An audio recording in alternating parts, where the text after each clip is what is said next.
अब किसी को पैदा नहीं होगा लड़का, पुरुष खो रहे वाई क्रोमोसोम। इंसानी अस्तित्व पर मंडराया ये बड़ा खतरा। इंसानों और अन्य स्तनपायी जीवों के लिंग का निर्धारण वाई क्रोमोसोम के एक नर निर्धारण जीन के द्वारा किया जाता है, लेकिन मानव में वाई गुणसूत्र कम हो रहा है और कुछ लाख वर्षों में गायब हो सकता है। अगर हमने एक नया सेक्स जीन विकसित नहीं किया तो हम विलुप्त हो सकते हैं। इस पूरे घटनाक्रम में फिलहाल राहत की बात यह है कि रोडेंट्स की 2 शाखाएं पहले ही अपना वाई गुणसूत्र खो चुकी हैं और फिलहाल जीवित हैं। दरअसल नेशनल एकेडमी ऑफ साइंस के एक नए रिसर्च पेपर के मुताबिक इस बात का पता चला है कि स्पाइनी चूहों ने एक नया नर निर्धारण जीन कैसे विकसित किया। अब बताते हैं आपको कि वाई क्रोमोसोम मनुष्यों में लिंग को कैसे निर्धारित करता है।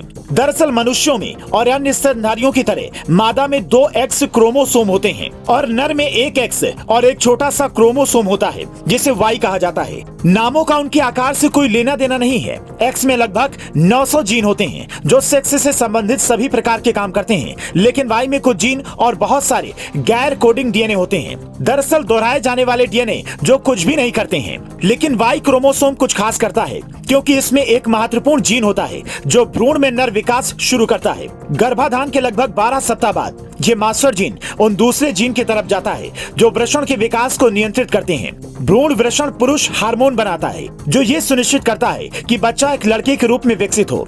इस मास्टर 6 जीन की पहचान 1990 में SRY के रूप में की गई थी और ये SOX9 नामक जीन से शुरू होने वाले एक आनुवांशिक मार्ग को ट्रिगर करके काम करता है जो सभी कोशिकाओं में नर लिंग निर्धारण के लिए महत्वपूर्ण है। हालांकि ये सेक्स क्रोमोसोम पर आधारित नहीं है। अधिकांश स्तनधारियों में हमारे समान एक्स और वाई क्रोमोसोम होते हैं। बहुत सारे जीन के साथ एक एक्स और SRY के साथ एक वाई और कुछ अन्य नर और मादा में एक्स जीन की असमान मात्रा के कारण ये प्रणाली समस्याओं के साथ आती है। इसका मतलब ये होना चाहिए कि वाई क्रोमोसोम ने 16 करोड़ 60 लाख सालों में कई सक्रिय जीन खो दिए हैं जो कि मनुष्य और लेप्टिस अलग अलग विकसित कर रहे हैं।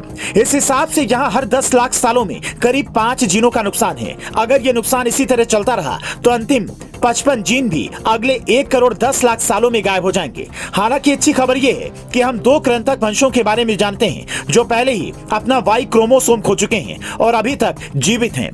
पूर्वी यूरोप के मोल वोल और जापान के कांटेदार चूहों में से प्रत्येक में से कुछ प्रजातियां हैं जिनमें वाई गुणसूत्र और SRY पूरी तरह से गायब हो गए हैं। और अंत में उन्होंने PNAS में एक सफल पहचान प्रकाशित की। टीम ने ऐसे अनुक्रम पाए जो नर में जीनोम में थे लेकिन मादा में नहीं। फिर इन्हें परिष्कृत किया और प्रत्येक चूहों पर अनुक्रम के लिए परीक्षण किया। उन्होंने जो खोजा है वो स्पाइनी चूहों के क्रोमोसोम 3 पर प्रमुख सेक्स जीन SOX9 के पास एक छोटा सा अंतर था। एक छोटा सा दोहराव सभी नर में मौजूद था और मादा में कोई भी नहीं था। कुछ छिपकलियां और सांप केवल मादा प्रजातियां हैं और पार्थेनोजेनेसिस के रूप में जाने जाने वाले जीन से अंडा बना सकते हैं, लेकिन ये मनुष्यों या अन्य स्तनधारियों में नहीं हो सकता है क्योंकि हमारे पास कम से कम 30 महत्वपूर्ण ऐसे जीन हैं जो केवल तभी काम करते हैं जब वे शुक्राणु के माध्यम से किसी मेल से आते हैं। रिप्रोडक्शन के लिए हमें शुक्राणुओं की आवश्यकता होती है, वहीं पुरुषों की भी आवश्यकता है, जिसका मतलब है कि वाई क्रोमोसोम का अंत मानव जाति के लिए विलुप्त होने का